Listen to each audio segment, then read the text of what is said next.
De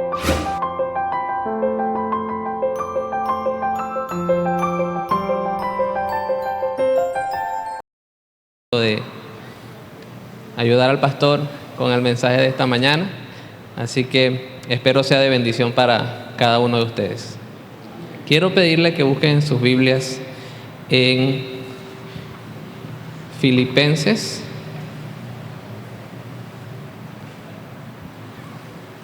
capítulo 3.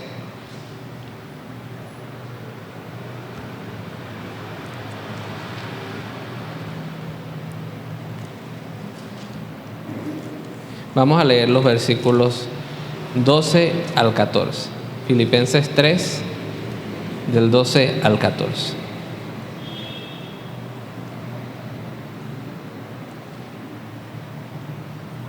Dice la palabra de Dios: no que lo haya alcanzado ya, ni que ya sea perfecto, sino que prosigo, por ver si logro hacer aquello por lo cual fui también asido por Cristo Jesús. Hermanos, yo mismo no pretendo haberlo ya alcanzado, pero una cosa hago, olvidando ciertamente lo que queda atrás y extendiéndome a lo que está delante, prosigo a la meta, al premio del supremo llamamiento de Dios en Cristo Jesús. Señor, te damos gracias en esta mañana, gracias porque tú nos permites estar en este lugar, Señor. Gracias porque has puesto en nuestros corazones la disposición de venir a escuchar tu palabra, Señor, a nutrirnos, Señor, de lo que tú tienes para decirnos el día de hoy. Te pido, Señor, que tu Espíritu Santo nos ayude a entender lo que tú nos quieres decir en esta mañana, Señor. Que nuestro corazón esté atento a escuchar tu palabra, Señor. Y que lo que nosotros podamos escuchar hoy, Señor, lo podamos poner en práctica en nuestras vidas. En el nombre de Jesús. Amén. Bueno, acabamos de leer uno de los pasajes más icónicos de Pablo, uno que yo creo que todos hemos escuchado y que conocemos, donde él describe esta vida cristiana como una carrera. Y quiero, antes de comenzar a estudiar lo que Pablo quiere decir en estos versículos, dar un poco de contexto en las circunstancias en las que Pablo escribe estas palabras. Es una carta que le escribe a la iglesia de Filipos, a los filipenses, para agradecerle, para animarles, para fortalecerles por toda la ayuda que Pablo había recibido de esta iglesia. De tal manera que el ánimo que transmite la carta de los filipenses es de ánimo, es de aliento, es de fortaleza. En este capítulo 3 específicamente, Pablo comienza a hablar acerca de algunos peligros que estaban pasando la iglesia de Filipos. Le quería advertir acerca de algunas falsas doctrinas que estaban tocando a la puerta de la iglesia, y luego de advertirles de estas cosas, Pablo empieza a recordar su pasado y dice que él antes pues hacía cosas de las cuales no se enorgullecía de perseguir a la iglesia. Y también dice que él pudo alcanzar muchas cosas siendo un maestro de la ley, pero que todas esas cosas que Pablo alcanzó en el pasado las puede dar por desperdicio, por basura, en comparación con el conocimiento de Cristo. Entonces Pablo, antes de decir estas palabras que acabamos de leer, estaba un poco recordando su pasado. Y luego dice estas palabras que acabamos de leer diciendo: estamos en una carrera y yo no pretendo haber ya alcanzado el final o la meta de esta carrera. Por lo tanto, Pablo le dice a la iglesia de Filipos que esta carrera que nosotros estamos corriendo es algo que todavía está pasando. No es algo de que podamos decir de que ya se terminó, de que corrimos la carrera y llegamos a la meta y ya no tenemos que volver a correr porque se acabó la carrera. Es una carrera que constantemente nosotros estamos corriendo. Y Pablo dice en el versículo 13: hermanos, yo mismo no pretendo haberlo ya alcanzado, pero una cosa hago, olvidando ciertamente lo que queda atrás. Cuando él dice olvidando ciertamente lo que queda atrás y viene hablando de su pasado, Pablo está diciendo: yo no permito que las cosas que están en mi pasado me distraigan de la meta a la que tengo que llegar. Olvídense de las cosas que están en el pasado, así como yo me olvidé de mi pasado, así como yo todas esas cosas que hice las dejé atrás y ya no cuentan en nada para mí, solo y todo mi enfoque está puesto hacia la meta. Entonces acá Pablo introduce esta figura que es una carrera donde tiene una meta bien definida, y a esto lo llama la carrera espiritual. Tenemos una carrera espiritual en nuestras vidas, cada uno de nosotros como cristianos. El llamado es que nos dirijamos corriendo hacia la meta, olvidando las cosas que tenemos atrás y enfocándonos netamente hacia adelante. De tal manera que lo que quiere transmitir Pablo en estas palabras es que tenemos que estar enfocados, proyectados, concentrados y no perder la vista de la meta. Y ahí es donde está el asunto. ¿Cómo nosotros, hoy en día como cristianos, y viviendo en este mundo tan peculiar en el que vivimos, podemos mantenernos concentrados y enfocados en la meta sin distraernos? Por eso es que quiero traerle este mensaje al cual he titulado Cristianos distraídos. Cristianos distraídos. ¿Cómo estamos viviendo nuestra vida de cristianos? ¿Qué tan enfocados estamos nosotros en la meta? ¿Qué nos dice la Biblia acerca de las distracciones? Quiero que hoy exploremos algunas verdades bíblicas que se nos enseñan en cuanto a las distracciones.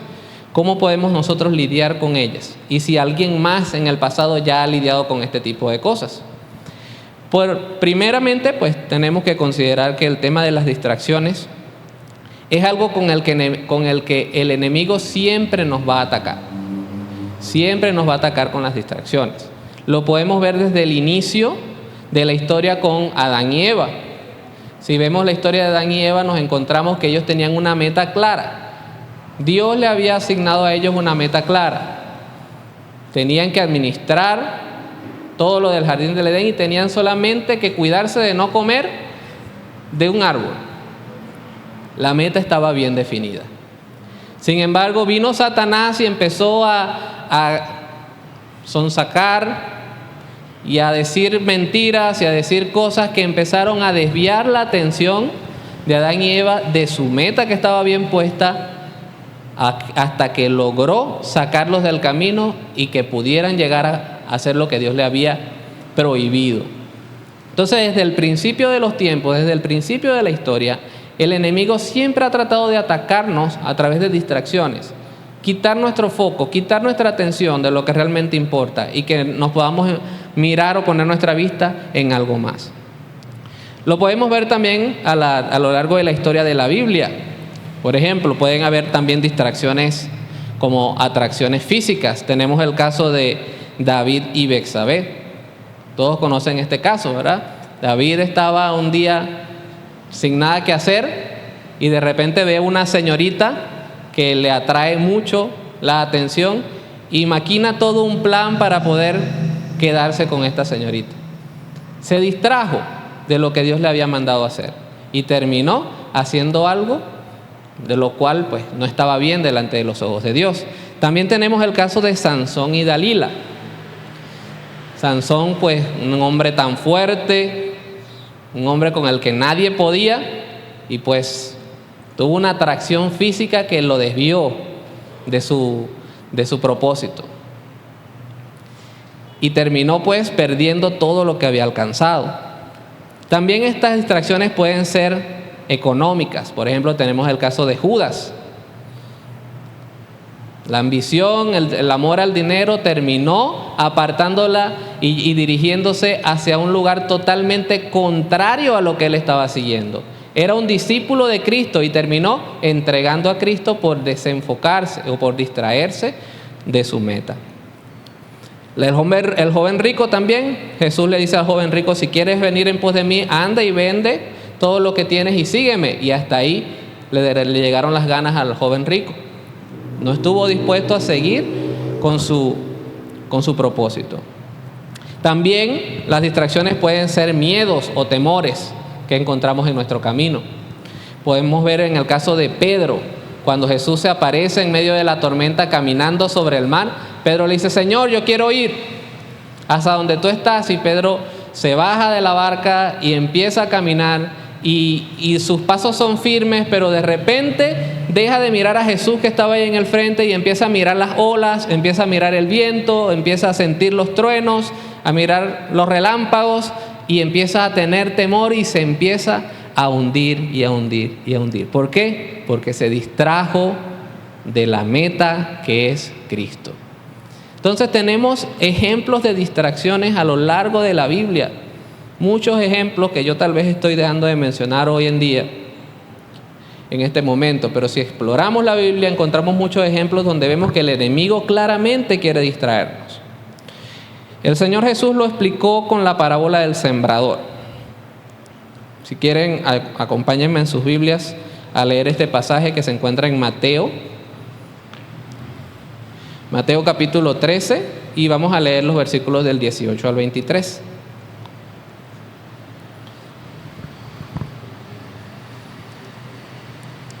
Mateo 13, del 18 al 23.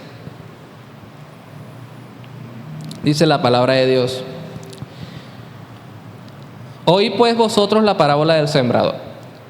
Cuando alguno oye la palabra del reino y no la entiende, viene el malo y arrebata lo que fue sembrado en su corazón. Este es el que fue sembrado junto al camino. El que fue sembrado en pedregales, este es el que oye la palabra y al momento la recibe con gozo, pero no tiene raíz en sí, sino que es de corta duración, pues al venir la aflicción o la persecución por causa de la palabra, luego tropieza. El que fue sembrado entre espinos, este es el que oye la palabra, pero el afán de este siglo y el engaño de las riquezas ahogan la palabra y se hace infructuosa. Mas el que fue sembrado en buena tierra, este es el que oye y entiende la palabra y da fruto, y produce a 100, a 60 y a 30 por uno. Acá tenemos la explicación de Jesús acerca de la parábola del sembrador. Ya él había dado la parábola antes y dijo: un sembrador salió a sembrar y regó las semillas, y algunas cayeron entre el camino y vinieron unas palomas y se las llevaron. Y ahora él está explicando qué quiso decir con esas palabras. Y acá está claramente diciendo que cuando alguien oye la palabra de Dios, pero no la entiende, entonces el enemigo, el malo, llega de una vez y se lleva esa palabra lejos de esa persona, de tal manera que no da fruto. En pocas palabras, el enemigo se encarga de distraernos a nosotros para que no escuchemos ni entendamos lo que Dios nos quiere decir. Así trabaja el enemigo. Y ha sido el modo de operar de él hasta incluso hoy en día. Les aseguro que hoy en día muchos de los que están acá sentados están actualmente siendo distraídos para no escuchar acerca de las distracciones. Porque así es como trabaja el enemigo. Entonces el Señor explica. A veces tal vez no es que el enemigo se las lleve, también hay problemas donde las personas reciben la palabra pero no toman raíces profundas. No toman raíces profundas, por lo tanto ante cualquier problema se ahogan y no dan fruto. Esto pasa muy a menudo, y sobre todo cuando estamos distraídos. Cuando estamos distraídos no somos capaces de tener un pensamiento profundo. Las cosas que escuchamos las olvidamos enseguida, porque nuestra mente pasa a enfocarse en otra cosa, de tal manera que no nos da tiempo de capturar y digerir la idea de las cosas que estamos escuchando. Y se queda superficial. Ahí se queda por encima. Entonces nuestro pensamiento es superficial, así como esta semilla que cayó en terrenos pedregosos. No pudo echar raíz porque las piedras estaban ahí, impidiendo de que las raíces tomaran profundidad. Y ahí murió. También tenemos otros diferentes problemas, persecuciones, aflicciones, que hacen de que este mensaje también se pueda perder. Así trabaja en el enemigo. Y tenemos que tener claro nosotros como cristianos que el enemigo va a tratar de distraernos y que nos olvidemos las cosas que nosotros escuchamos. Hoy estamos escuchando un mensaje de Dios, pues cuando lleguemos a la casa todavía me voy a acordar de esto. Tal vez hagan el experimento. Cuando lleguen a su casa y digan: ya estoy en la casa, ¿de qué fue que habló el hermano? A ver si nos acordamos de qué realmente fue lo que hablamos hoy en día. o simplemente las distracciones ya hicieron de que se nos olvidara completamente el mensaje que hemos recibido.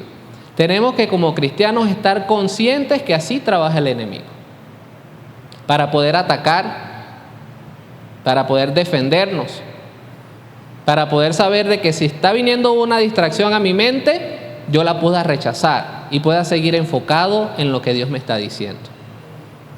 Pero tenemos que estar conscientes de eso, porque si no vamos a dejar que las distracciones vengan y vamos a estar con nuestra mente por allá en Acapulco y nosotros acá en cuerpo en la iglesia. Tenemos que estar atentos al mensaje de la palabra de Dios. Entonces, las distracciones son algo con lo que el enemigo siempre nos va a atacar. Y también es bueno entender que las distracciones pueden venir de cualquier parte. De cualquier parte. Esta semana estaba buscando en internet acerca de lo que es el entretenimiento hoy en día. Y yo pensaba, creo que jamás en la historia de la humanidad ha habido tanto entretenimiento como hoy. Y estaba buscando en internet cómo está el asunto en el tema del entretenimiento para las personas hoy en día. Acá no tengo nada que ver con cristianos. El entretenimiento en el mundo actual, en las personas, independientemente si son cristianos o no. Y conseguí por internet algunos datos que son muy curiosos. Busqué por internet cuál es el alcance del entretenimiento. Dice que el alcance del entretenimiento es lograr la globalización. La globalización, el entretenimiento ha trascendido las fronteras y culturas, llegando a audiencias de todo el mundo a través de plataformas digitales. Películas, series, música, videojuegos son consumidos en cualquier rincón del planeta, conectando a personas de diferentes orígenes. ¿Sabían ustedes que usted puede estar en su casa jugando videojuegos con alguien en China y comunicándose en tiempo real?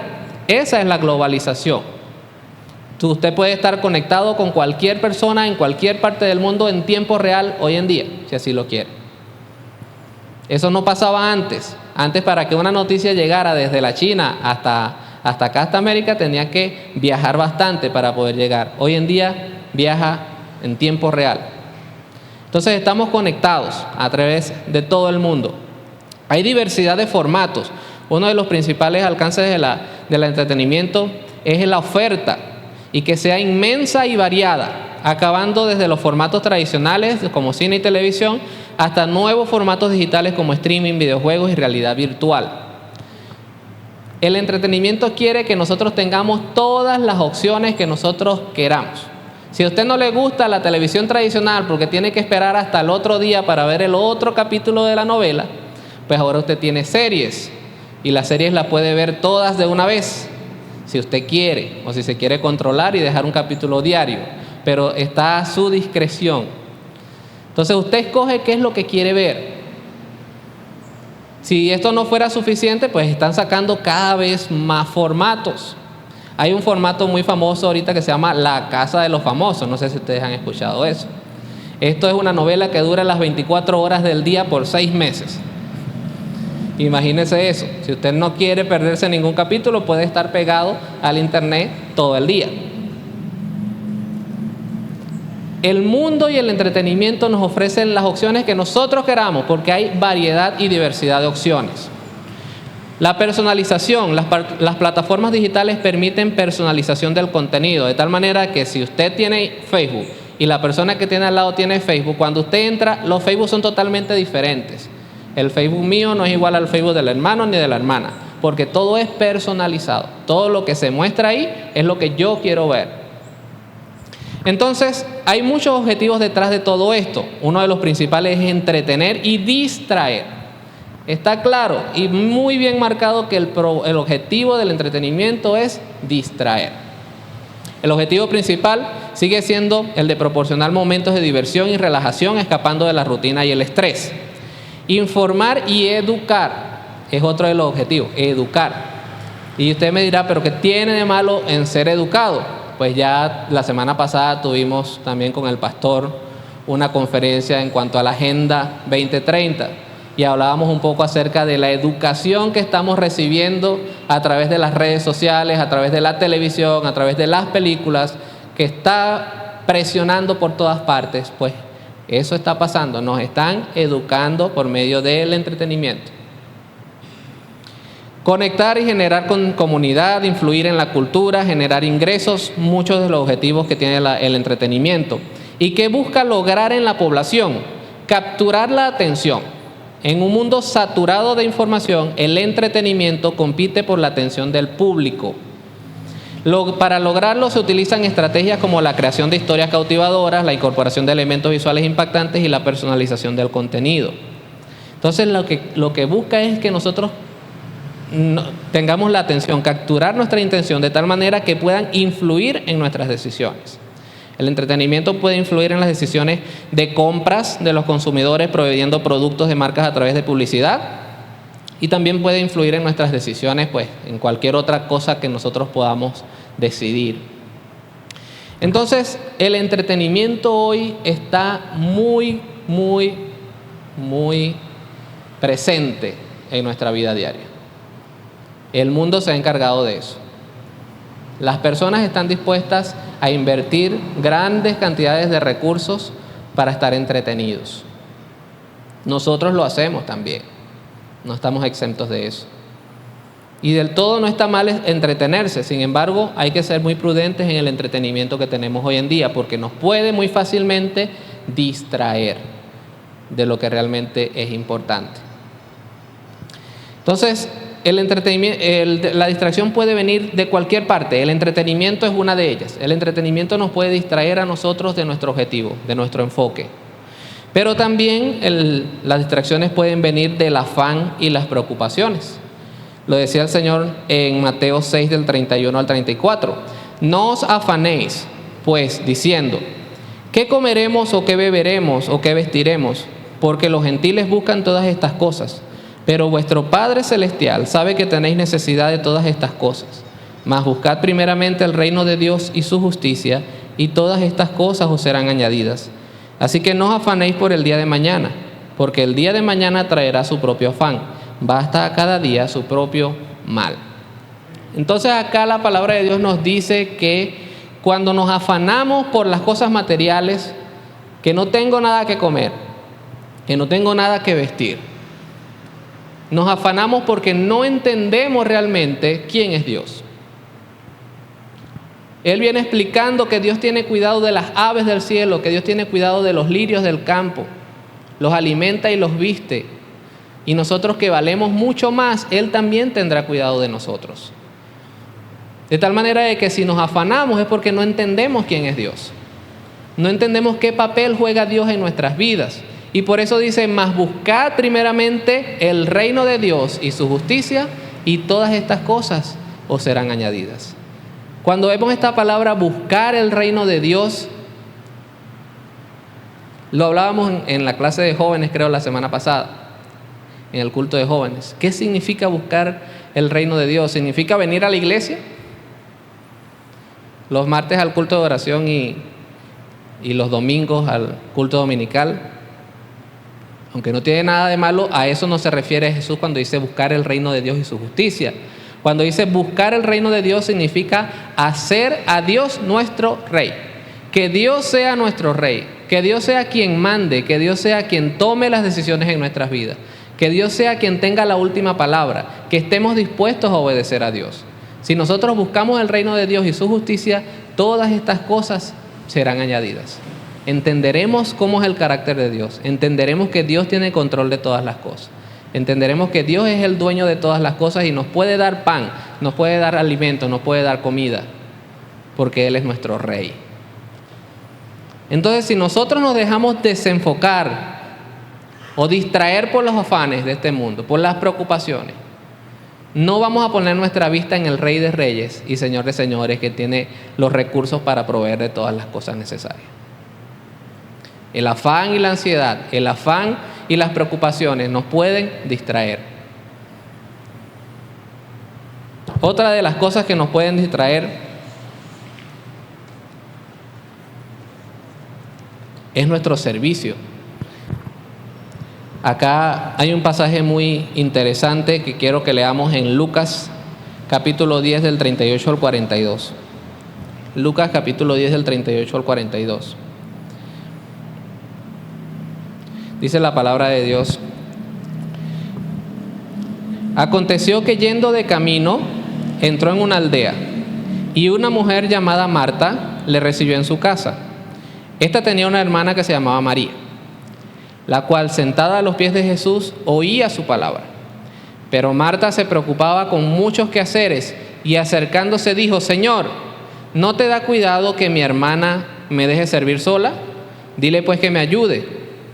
Respondiendo Jesús le dijo: Marta, Marta, afanada y turbada estás con muchas cosas, pero solo una cosa es necesaria, y María ha escogido la buena parte, la cual no le será quitada. Acá nos encontramos un pasaje muy peculiar. Marta y María, grandes amigas de Jesús, junto con su hermano Lázaro, eran amigos de Jesús. O sea, Jesús no era una visita cualquiera, era un amigo de la casa que venía a la casa. Y acá nos encontramos a Marta, el personaje principal de este pasaje. Una ama de casa, tal vez preocupada porque su casa esté en buenas condiciones para la visita. Yo entiendo completamente la actitud de Marta, y creo que muchas amas de casa tal vez entiendan la actitud de Marta, donde quería que todo estuviera perfecto para la llegada de Jesús a su casa, que la casa estuviera limpia, que todo estuviera ordenado, que la comida estuviera a tiempo.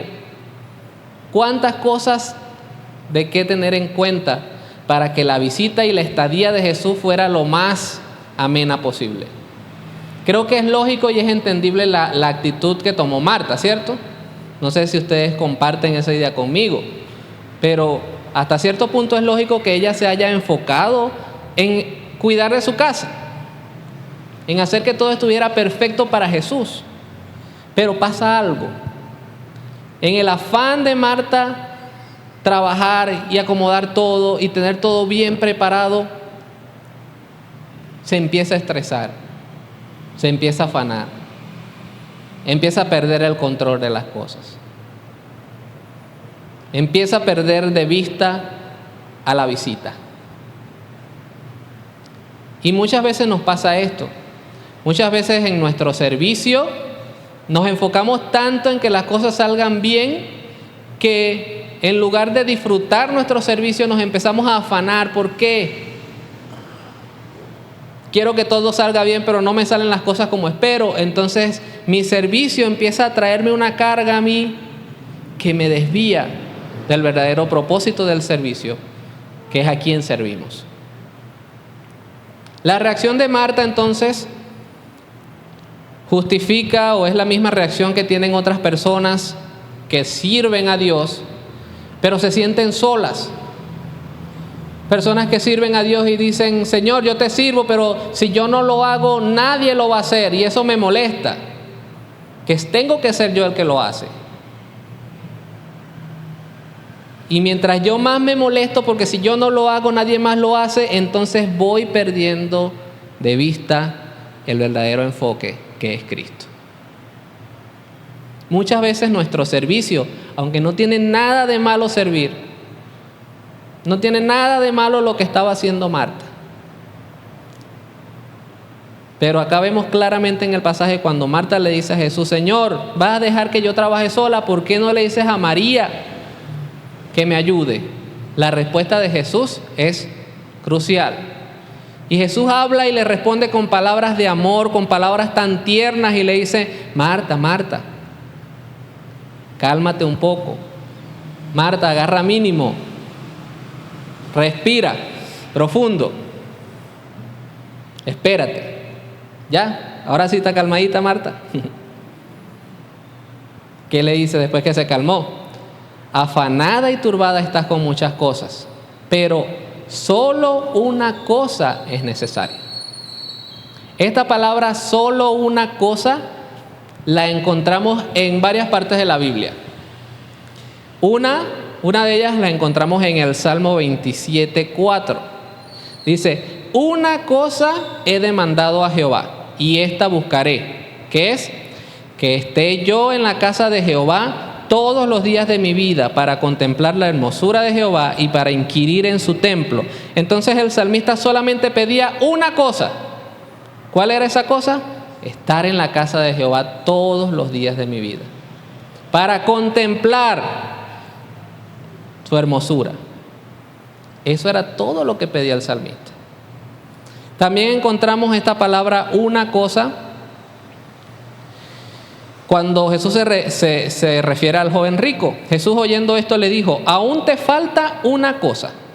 Vende todo lo que tienes, dalo a los pobres y tendrás tesoro en el cielo. Y ven y sígueme. Una cosa tenía que hacer el joven rico: quitar de su corazón las riquezas y poner a Dios en ese lugar. Eso era lo que tenía que hacer, una cosa. Y otra cosa, otro lugar donde encontramos esta palabra una cosa es el que leímos al principio, cuando Pablo le dice a los filipenses: no pretendo haberlo alcanzado, pero una cosa hago, olvidando lo que queda atrás y extendiéndome hacia lo que está delante, prosigo a la meta, al premio del supremo llamamiento de Dios en Cristo Jesús.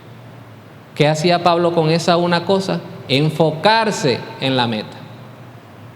Acá Jesús le está diciendo a Marta: una sola cosa es necesaria. Tú puedes servir todo lo que quieras, tú puedes hacer todas esas cosas que están muy bien, pero entre esas dos cosas, servir y quedarse aquí conmigo, solamente una cosa es necesaria. Y María ha tomado la buena parte y no le será quitada. Entonces podemos ver de que nuestro servicio, si no está alineado con nuestra entrega y nuestra comunión con Dios, no está completo. Y quiero que me entiendan, no estoy diciendo que está malo servir, creo que he sido claro con eso. Lo que Marta estaba haciendo no estaba mal, ella estaba sirviendo con todo su corazón a Dios, pero se dejó llevar por las circunstancias y perdió el enfoque. Y una sola cosa es necesaria: venir a los pies de Jesús y postrarse delante de los pies. Esta figura de postrarse a los pies era muy usada cuando las personas venían a aprender de los rabinos. En la cultura judía, cuando alguien tenía un rabino, un maestro, por lo general se ponía a los pies del maestro a escuchar las enseñanzas que el rabino tenía que decirle. Entonces esta figura representa algo como eso. María estaba sentada a los pies de Jesús para escuchar todo lo que él tenía que decir. Entonces Marta, mientras estaba ajetreada en la casa, haciendo todos los quehaceres en la casa, el Mesías y Dios estaba en su hogar, hablando palabra de vida, y ella se lo estaba perdiendo. Estemos atentos a no perdernos la parte importante. Que nuestro servicio incluso no nos aparte ni nos distraiga de lo que verdaderamente importa. Sentarse a los pies de Jesús implica estar dispuesto a aceptar y a obedecer lo que Jesús enseña. Sentarse a los pies de Jesús implica sumisión a Jesús. La rebelión ha terminado. Sentarse a los pies de Jesús implica fe en quién es Jesús. Sentarse a los pies de Jesús implica discipulado. Sentarse a los pies de Jesús implica amor. La manera de obtener el avivamiento es comenzar a los pies del Maestro, y es allí con Marta, y luego es allí con María, y luego puedes trabajar con Marta. Si usted quiere hacer lo que hace Marta, haga primero lo que hace María. Venga a los pies de Jesús, póstrese ante Jesús, esté dispuesto a rendirse ante Él, tenga comunión con Jesús, y ahí vaya y sirva. Que Dios nos ha llamado también a servir.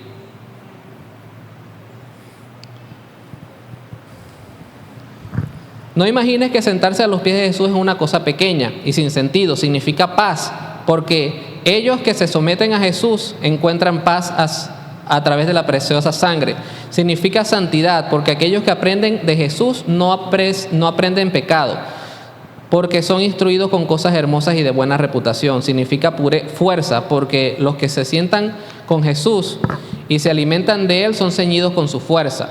Significa alegría, porque el Señor Jesús es su fortaleza. Significa sabiduría, porque los que aprenden del Hijo de Dios entienden más que los antiguos, porque guardan sus estatutos. Significa celo por el amor de Cristo, enciende los corazones y que viven en Él.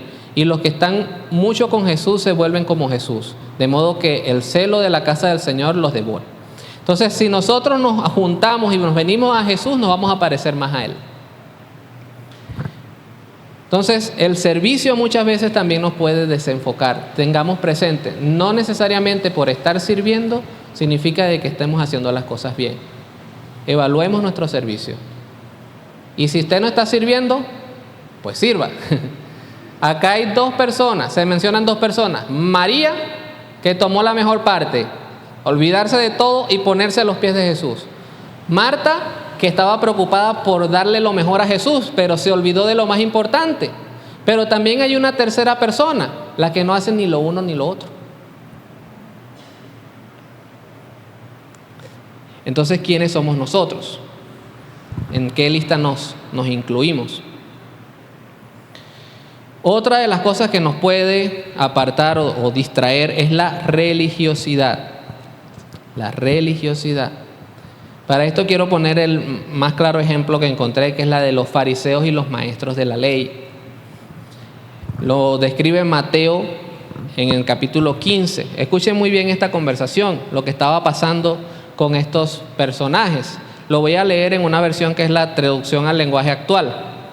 Dice así: algunos de los fariseos y de los maestros de la ley que habían venido de Jerusalén le preguntaron a Jesús: ¿por qué tus discípulos no siguen las costumbres que nuestros antepasados han practicado desde hace mucho tiempo? ¿Por qué no se lavan las manos antes de comer? Jesús les dijo: ¿y por qué ustedes desobedecen el mandamiento de Dios para obedecer sus propias costumbres? Porque Dios dijo: obedezcan y cuiden a su padre y a su madre. La persona que maltrate a su padre o a su madre tendrá que morir. Pero ustedes dicen que uno no desobedece a Dios si le dice a sus padres: no puedo ayudarlos porque prometí darle a Dios todo lo que tengo, incluyendo mi dinero.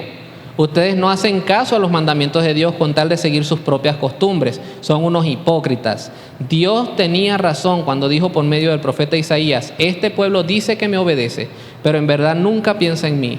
De nada sirve que ustedes me alaben, pues inventan reglas y luego las enseñan diciendo que yo las ordené. Hay una conversación fuerte acá. Jesús y los maestros de la ley. Los maestros de la ley le preguntan a Jesús: ¿por qué los discípulos no toman en cuenta las costumbres? ¿Por qué no se lavan las manos antes de comer? Y quiero aclarar que en el sistema judío ellos tenían pues dos reglas o dos normas que seguían. Una era la Torá, que es la Biblia, y la otra es el Talmud. El Talmud es una serie de reglas y costumbres que ellos mismos escribieron como para facilitar las cosas de obedecer la ley. Y acá ellos se estaban refiriendo al Talmud, a las cosas que ellos mismos habían escrito para obedecer. Y cuestionaban a los discípulos diciendo: ¿por qué no se lavan las manos si eso es nuestra costumbre? Y Jesús les responde: ¿y ustedes por qué siguen las costumbres a cuestas de la obediencia a Dios? Y nuestra religiosidad a veces nos desvía. A veces las cosas que nosotros mismos nos inventamos para ser religiosos nos apartan completamente del foco. Mientras nosotros nos discutimos en las iglesias si se debe usar o no pantalón, el enemigo está tomando campo allá afuera, en la sociedad y en las familias, atacando a las familias. ¿Por qué? Porque la iglesia está distraída, discutiendo cosas que no son importantes. ¿Dónde está la iglesia? ¿Dónde están los cristianos? Distraídos. Hay leyes, acá hermanos nos informan, proyectos de ley que se están conversando, que mientras avanzan y avanzan y avanzan, nosotros estamos entretenidos. ¿Cuál es nuestro enfoque? ¿Dónde está nuestra mira? ¿Cómo nosotros podemos defender los intereses de Dios si estamos distraídos y entretenidos? Entonces la religiosidad nos aparta. Los maestros de la ley fueron a tal extremo que empezaron a perseguir a Jesús, empezaron a ponerle trampas, a hacerle preguntas: ¿a quién es lícito darle los impuestos al César? Diciendo: vamos a ver qué va a decir, vamos a tenderle una trampa. Y Jesús los evita y los evade a todos y los pone en su lugar, y ellos siguen persiguiéndolo. ¿A dónde los llevó su necedad?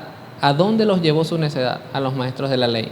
Terminaron crucificando a Dios. por seguir su religión, por seguir sus costumbres, por tratar de hacer lo que ellos acostumbraban a hacer, por no aceptar de que Jesús estaba mostrando el verdadero corazón del Padre, rechazaron todo eso y terminaron crucificándolo. Mientras ellos decían, los pecadores necesitan ser condenados, Jesús dice, los pecadores necesitan una oportunidad y yo estoy aquí para darle una oportunidad. Ellos no podían soportar esa idea. Ellos querían la condenación de los pecadores porque para ellos sí eran justos. Los pecadores necesitaban morir. ¿Hasta dónde nos puede llevar nuestra distracción? Hasta allá los llevó a los maestros de la ley. Crucificaron a Jesús el Mesías. No se dieron cuenta de lo que estaba pasando enfrente de sus propias narices. Estaban como Marta, con Jesús en medio de ellos y no se enteraba de las cosas que estaban diciendo.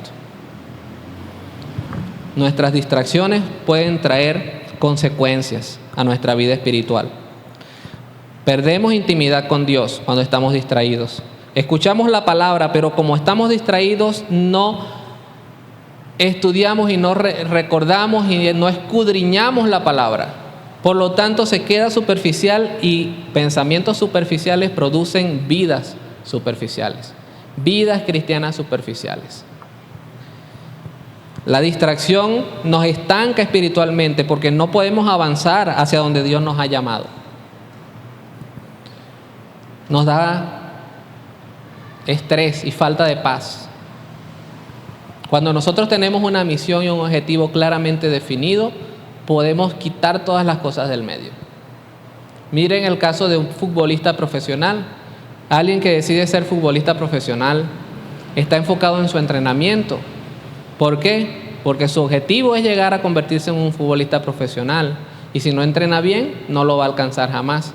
De tal manera de que si viene una distracción a su vida, una invitación a salir o a hacer algo, a comer comida que no es dietética, qué sé yo, alguna otra distracción, el deportista está firme en rechazar esas cosas porque tiene su objetivo claro.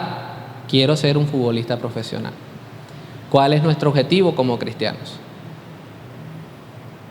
Ya tenemos nuestra meta trazada, como dice Pablo, dejando todo atrás, me enfoco hacia adelante, hacia la meta. ¿Esa meta está clara? ¿La podemos ver con claridad ante nuestros ojos? ¿Cuál es esa meta? La meta no es que yo pueda ser la persona más religiosa del mundo, la meta es que yo pueda transmitir el carácter de Cristo con mi vida. La meta es que yo pueda ser digno hijo de Dios transmitiendo el fruto del Espíritu. Y que las personas puedan hablar de mí por mi mansedumbre, por mi templanza, por mi amor, por mi paz, por todas esas cosas que significan el fruto del Espíritu. No por qué tan bonito me he visto yo para ir al culto. Si tenemos la meta bien trazada, entonces podemos evitar distracciones. Entonces, ¿cómo podemos superar esto? Evitar distracciones innecesarias. Nosotros podemos identificar distracciones que sabemos que definitivamente no las necesitamos. Podemos evaluar diariamente en nuestra vida a ver si hubo algún avance en esta carrera. En la noche, cuando nos vamos a acostar, podemos evaluar nuestras vidas. Hoy, ¿cómo estuvo mi día? ¿Estuvo entretenido o estuvo enfocado? Y todos los días podemos ir tomando cartas en el asunto. Pero si no nos evaluamos a diario, no nos damos cuenta. Y escudriñar la palabra de Dios para obtener y generar pensamientos profundos que nos ayuden a vivir una vida espiritual profunda y bien cimentada en Dios. Evitemos las distracciones, porque a medida que nosotros nos distraemos, el enemigo empieza a ganar terreno allá afuera. Nosotros somos un pueblo de Dios llamados a vestir la armadura. Para vestir la armadura tenemos que estar bien enfocados. Como dice un dicho, guerra avisada no mata soldado. Y si lo mata, es por descuidado, por distraído. Entonces, pidámosle a Dios que nos ayude a vivir unas vidas enfocadas, a que no seamos cristianos distraídos, que podamos nosotros enfocarnos en la meta y que Él nos ayude a poder rechazar todas estas distracciones que lleguen a nuestras vidas. Amén. Oremos. Señor, te damos gracias en esta tarde. Gracias por tu palabra. Gracias, Señor, porque hoy tú quisiste hablarnos, Señor, acerca de este tema, Señor. Las distracciones, el entretenimiento, tantas cosas, Señor, que nos mantienen apartados del verdadero propósito que es seguirte a ti. seguir, Señor, las cosas a las que tú nos has mandado, Señor. La comisión que tenemos de hacer discípulos, Señor. El objetivo, Señor, que tenemos de correr esta vida cristiana de tal manera que podamos alcanzar esa meta, Señor, a la que tú nos has llamado. Que podamos ser hijos, Señor, en los cuales se pueda ver tu carácter reflejado, Señor, en el mundo. Te pido, Señor, de que tú nos ayudes día a día, Señor, a poder superar estas cosas, a poder mantenernos enfocados en tu palabra, Señor, en ti, Señor. A ser como María, Señor, que tomó la mejor decisión, Señor, ante todas las opciones que tenía, y es ponerse y postrarse a tus pies, Señor, con la intención de obedecerte y rendirse a ti. Esa debe ser nuestra actitud, Señor. Te pido que tú nos ayudes, porque en nuestras fuerzas no podemos, Señor.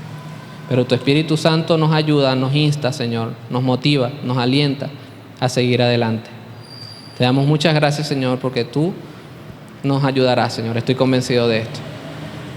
Te pedimos que tú nos sigas ayudando en todas, Señor, nuestras luchas, en todas las cosas, Señor, que nosotros tenemos que tratar durante la semana. En nuestro trabajo, Señor, en nuestras casas, en nuestras familias, Señor.